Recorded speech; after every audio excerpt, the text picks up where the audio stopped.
Hello, everyone, and welcome to another Man on Second podcast. My name is Eric Wiedeke. As always, I am joined by Joe Frisaro.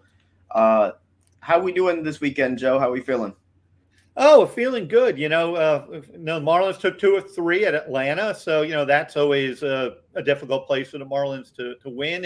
And while I don't want to overblow April wins, it's still significant, especially after the way they performed against St. Louis. A little curious how they'd go in. They didn't play particularly well in the series opener, and then they come back and they win the final two and take the series. Little nerve wracking at the end, but you walk out with two or three against the defending World Series champs, you got to be feeling pretty good. Yeah, I mean, like you said, you don't want to overstress April wins, but I did see something interesting. Just talking about strength of schedule so far, and you look at the opponents that the Marlins have played between the Braves, the Phillies, the Cardinals, the Giants, and even the Angels to this point this year. You're feeling okay with 7 and 8. Yeah, yeah. We've discussed many a time to see north of 500. They haven't done that in like two Right. years, so that would be nice. But to be right there, they're in a good spot, and I think a big reason, why, and if the Marlins are going to get to where they want to go, and it's pretty much a hot topic because I think people got a little nervous when that 5-1 lead became 5-4 with the tying Hmm. run on second base is the bullpen. Right. Anthony Bender, we find out, is dealing with a little hip soreness, but hadn't been particularly effective. And Donnie, turned to Tanner Scott, the hard throwing lefty, who has come as one of my scout friends said. There are nights he looks like he's all another hater, and nights where it's like, who is this guy? And he threw a ball to the backstop yesterday. He had a tough time after getting the save the night before, but they went to Lewis Head, who recorded two big outs, and they got the big win. So where do you kind of see, Eric? The bullpen. How worried are you of the bullpen, and just your thoughts on the bullpen? I mean, overall, I think you have a few different routes that you can go. I understand wanting to go with the guys that lean heavily onto stuff, like Scott and Bender towards the end. And to be fair to Scott, I do think that I'd like to see him get another shake in the ninth inning. I don't think that yesterday was, for example, let's take the first batter. You strike him out. Obviously, the ball goes to the backstop. uh, if Stallings gets him, Albies doubles, Olsen flies out. You've got two outs, runner on third in a 5-1 ball game rather than, you Correct. know, what you ended up with. But you don't play the game with hypotheticals, and Scott needs to get a little bit more under control, certainly, when it comes to, especially if you're going to be in those high leverage situations, because a ball to the backstop is the difference between the winning run being on first and the winning run being in scoring position in a lot of games. Yeah, and you're talking about a fourth out in the inning too. Right. Exactly. Now you got to get four outs, and it's hard enough to get three. And I tweeted this out the other day. Larry Beinfest, when he was here as the president of baseball ops, his mantra was always, "You're not a closer until you close." Right. So we could hypothetically say this guy has the stuff to close and whatnot, but until you close and show you can do it, it doesn't matter the hype. It doesn't matter the quality of your stuff. It matter is getting those final outs and sealing games. But we were talking briefly before we hit the live button about the importance of strikeouts. Yeah. And I just jotted a few things down. Lewis Head, who got, I think he got two Ks even to get the save. Yeah. But in Actually. five and a third innings, he only has three strikeouts. So we're talking about the importance of whoever's getting those final outs to at least average a strikeout an inning, because on Saturday's telecast, the Marlins on Valley Sports Florida there, they did a really good job. I don't know if people listen, but they brought in Nino Saros of the Athletic, who does a lot of work with Statcast. He's a very analytical reporter, and I encourage everyone to check his workout and his Twitter feed. And they did a really good segment on just kind of analytics 101, for the lack of a better term. And he noted about BABIP, and noted about like league averages 30% is 300. So if you have a non-strikeout guy on the mound in a save situation, even if you induce weak contact, the outcome still could be a hit. Right. And that's why he noted he likes velo on his pitchers, and I do too. I want my closer to be a threat to come in and even a misplaced 99 over the middle of the plate isn't necessarily going to be hit out of the park as easy as a misplaced 90 over the heart of the plate. So, looking at Tanner Scott, 13 Ks in 7 1/3 innings this year. He does have a 0.82 whip, so that's encouraging. He's not giving up many base runners. Stephen Oker has done the lefty. I think he was throwing like 95, 5 innings pitched, 7 Ks, doing really good. I think right now, until they figure out, till Dylan Flora comes back, and it sounds like it could be this upcoming weekend at home against Seattle. Um, Anthony Bass has done well in high leverage, 8 Ks in 8 innings right now. He's kind of being used as that get out of the jam in the seventh, carry over into the eighth type of role. So I think they're going to have to mix and match anyway. But how concerned are you overall with this pen?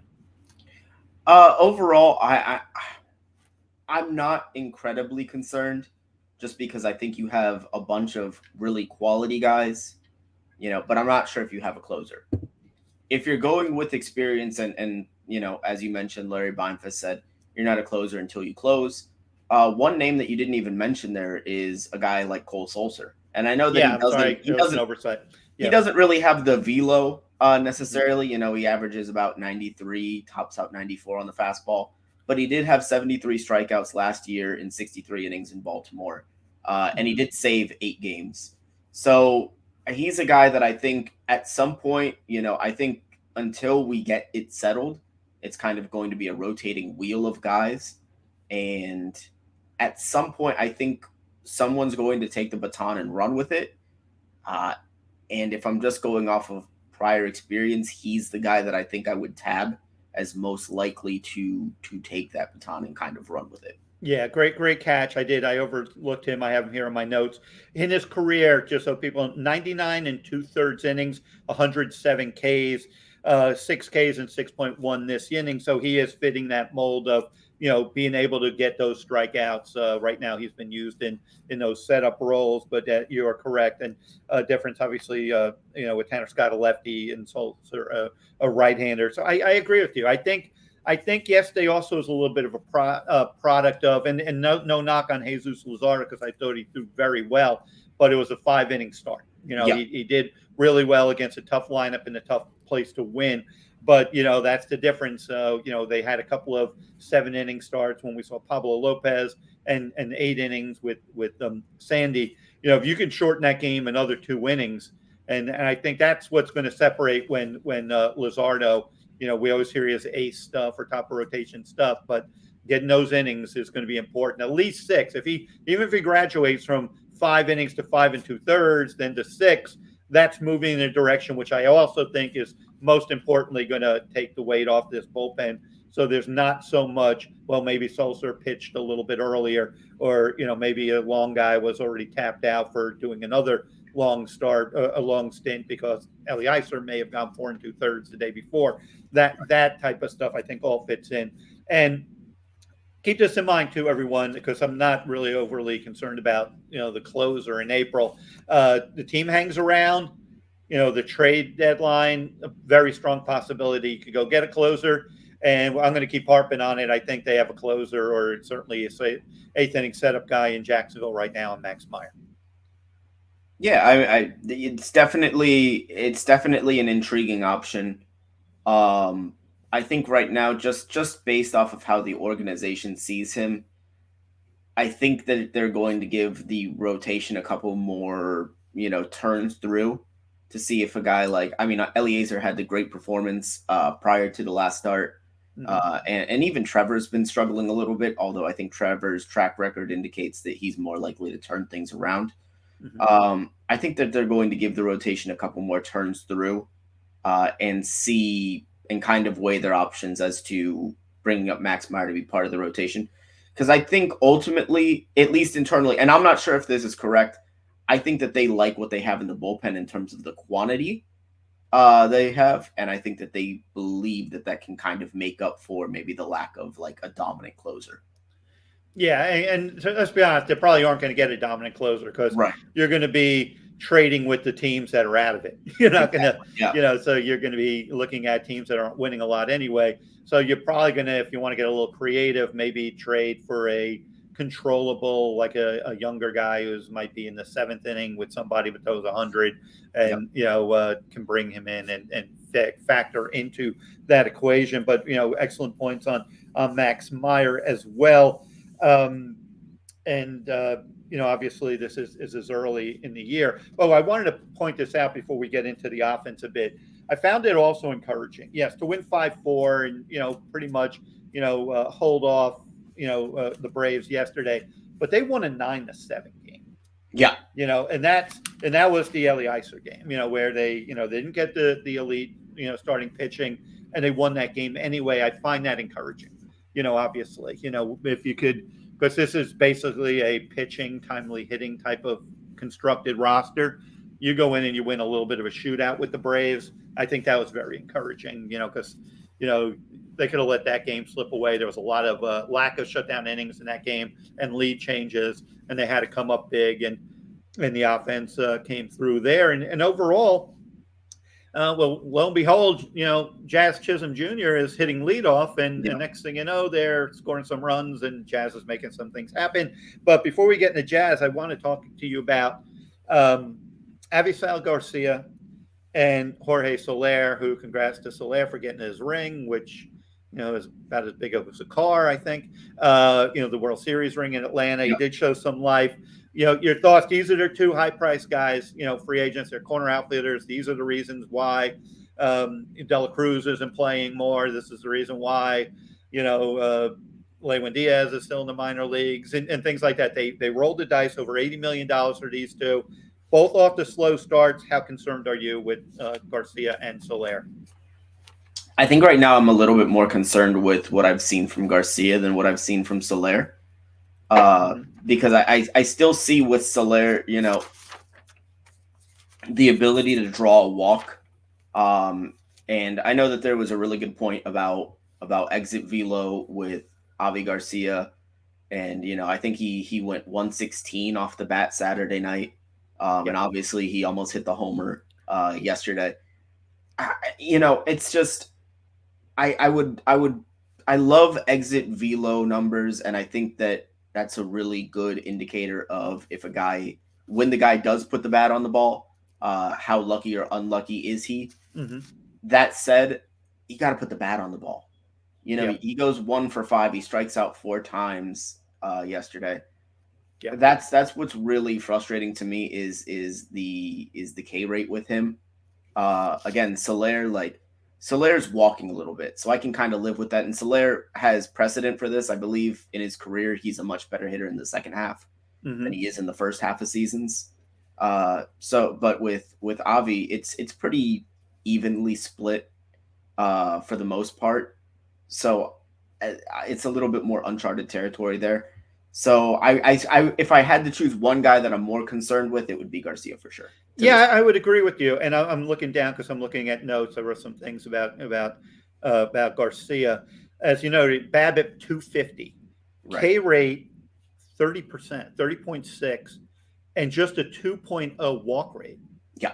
So he has really been nothing. It's like not even much, all or nothing. 188 batting average, but he's a career 250. Like he's a carear 269 hitter. Yeah, 269. So that's encouraging. And also career 750 OBP, right? Or OPS, excuse me. Yeah. 750 OPS. 269 average. He's a maximum exit velo. I think it was like 116.7. So basically 117 off the bat. That's elite maximum exit velo. 4 years, 53 million. So there's a lot of expectation there. Now the encouraging thing is in 21 he had a 20.3 K rate. Right. So that's encouraging that he has shown he could drop that percentage and induce more contact, but never a high walk guy. Although I think it was 7.4% walk rate a year ago. I don't know. What do you do with him? You drop him, you move him up, you almost move him up in hope, or do you kind of keep him like in the 5th spot? I don't know, because I think Cooper showed, he could hit 6th, and he came through big yesterday. He could hit 2nd. What do you do to get Garcia going? That's really tough to say. I think with Garcia, a lot of the problem is, and anytime a guy has a 30 plus K rate and a walk rate of less than like 3. 5. Yeah. Yeah, Three even. it tells you that he's not. I would venture to guess that his chase rate is probably pretty high as well. Yeah. Um, and so I guess the solution there would be to offer him better protection in the back end to give him more pitches to hit.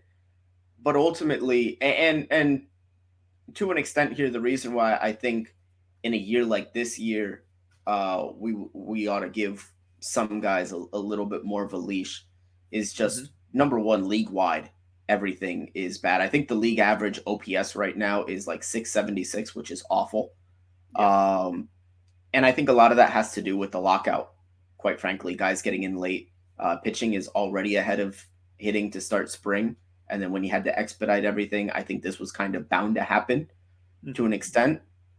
So I do think ultimately, if things aren't different by mid-May, then you're really hitting the panic button.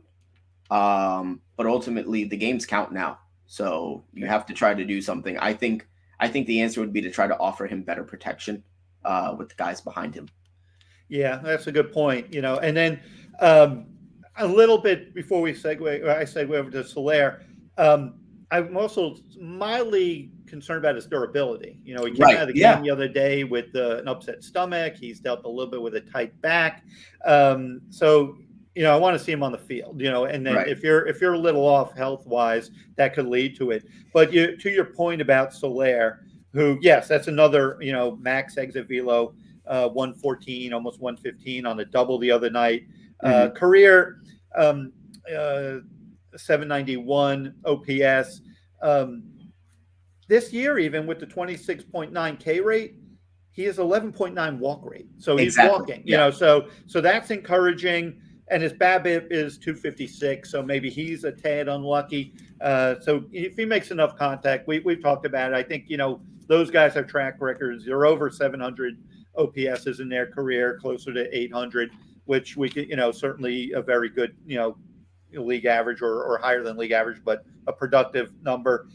So again, I'm not super worried about either of them as long as they're healthy. Um, real quick on Jazz because we always he kind of takes the air out of the room. Yeah. A lot of Jazz talk, but just quick on him leading off, which my stance on that. It was to me the no brainer call. Numbers say otherwise, but on the issue of speed and athleticism. Uh, it doesn't have to necessarily be the stolen base, which I think he's now has 3. It's Or, the 4 now. For mhm. the element of making something happen with your legs. He avoided hitting into a double play while a slower runner the other day kept an inning alive, led to a run. It's going first to third or first to home, to the ability to steal the bag, the ability to be a disruptor. That's why I want that at the top of my order, not just the guy's a good hitter, but he's plotting. He puts you on notice, as Right. well as the ability to hit the ball of the park. But Jazz has come through.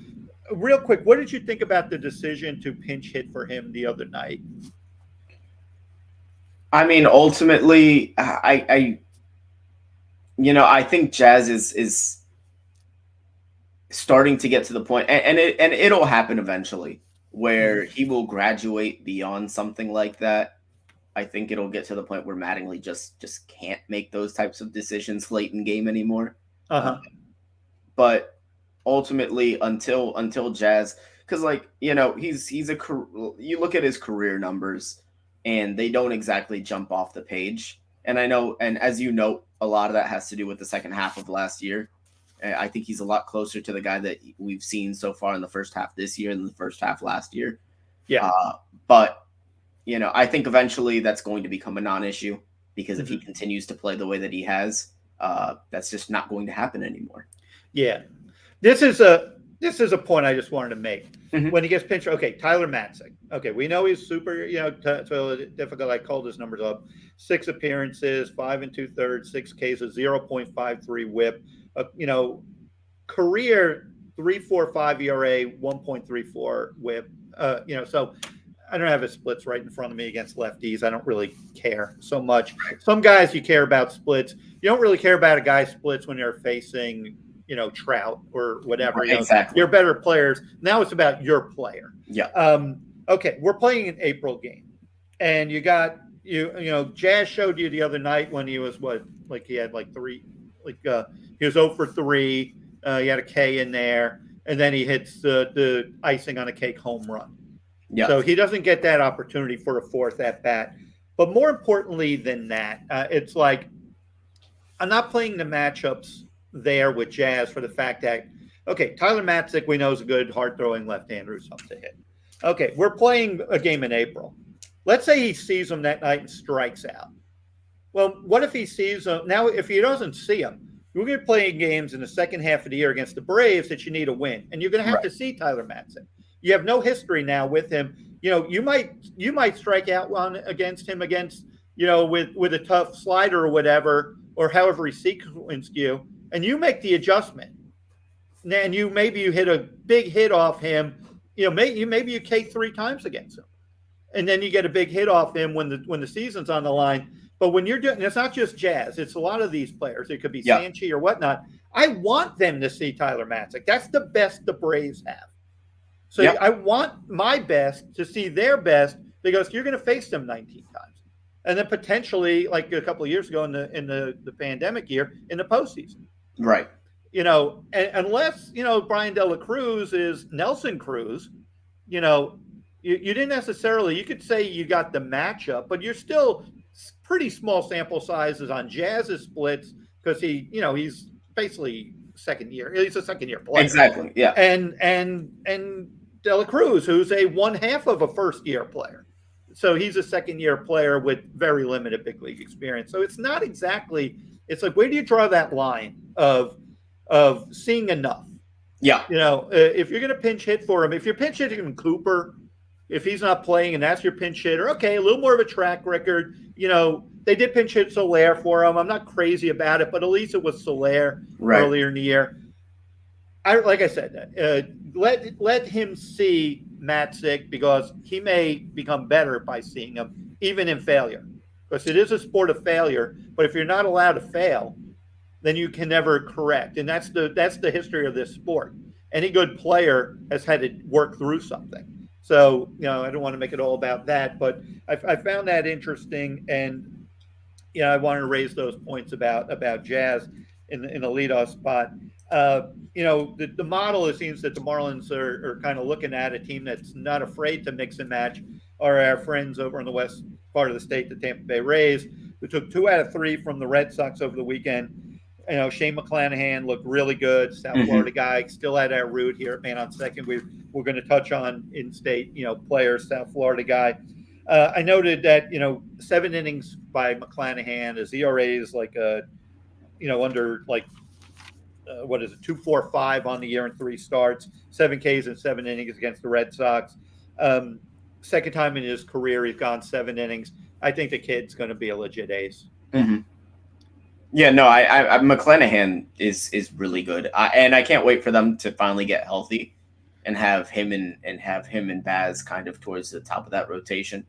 But until they get healthy, we're going to see a lot more games like what we saw from them over the weekend, where they had to go literally an all bullpen game, go 9 innings with no hits.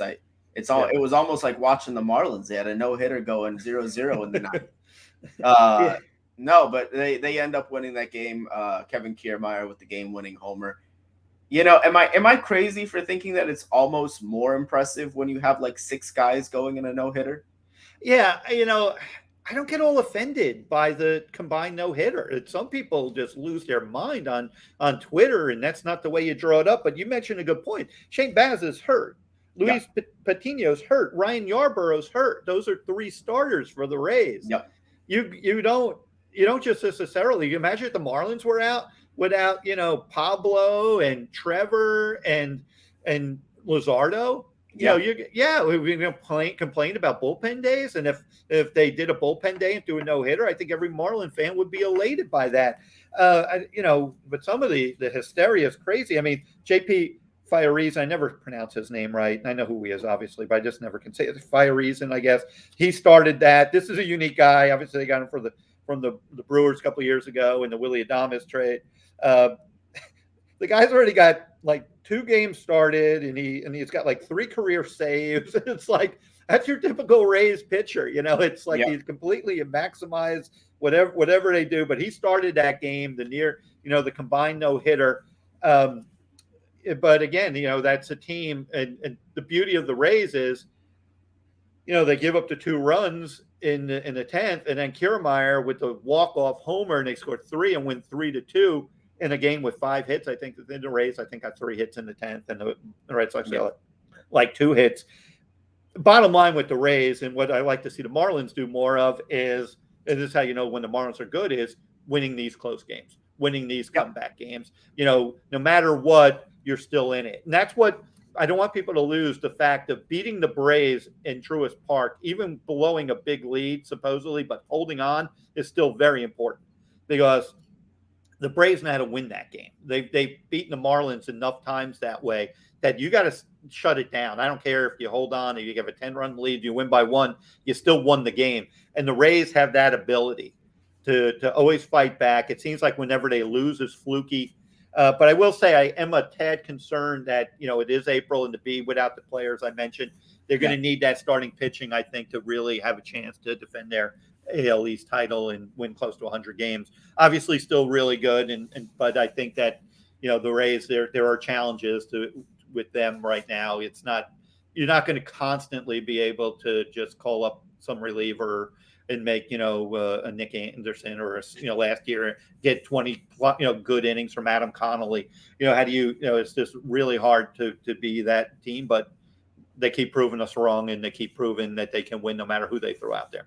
Yeah. I mean, the Rays they're really going to, they're pushing their team building philosophy to the limit this year with all the injuries that they have, for certain. But yeah, I just want to go back to your point and touch on, that point that you made about there are some people that, the Marlins blew a 5-1 lead or whatever, and those are the types of games that the Rays win. When you've been the Marlins for the last 5 years, you are not in any position to apologize for any wins. You take whatever you can get at this point, right. And especially when you're taking 2 or 3 from a division rival on the road like Atlanta. Yes. Yeah, that's it in a nutshell. You said it perfectly. And you beat them, because I covered seasons where the Braves went like 16-3 or 17-2 or whatever it was. Almost like what the Rays did to Baltimore last year, winning 18 of 19. Where 100 type loss Marlin teams, lucky to win 4 against them in 18 or 19 matchups. So you take that, even though it's April, the more confidence this Marlins team has, the more, because they still have, 5 pieces getting used to each other, like Wendell and Garcia and Soler, like 4 or 5 Stallings. These guys are all, being mixed in. So this team's trying to find its identity. And so you take those wins when you can get them. On to Washington, off on Monday, on Tuesday. At the Nationals, now you take 2 or 3, and guess what? You're what, over 500, or and you're at 500. At 500, if you take all 3, you're over 500. And either way, you don't want to lose all 3, but you hang around there, and I think we noted the other day, you don't want the Mets to kind of run too far ahead of you. So you show what you have, and you stay within striking distance, and see what the summer brings.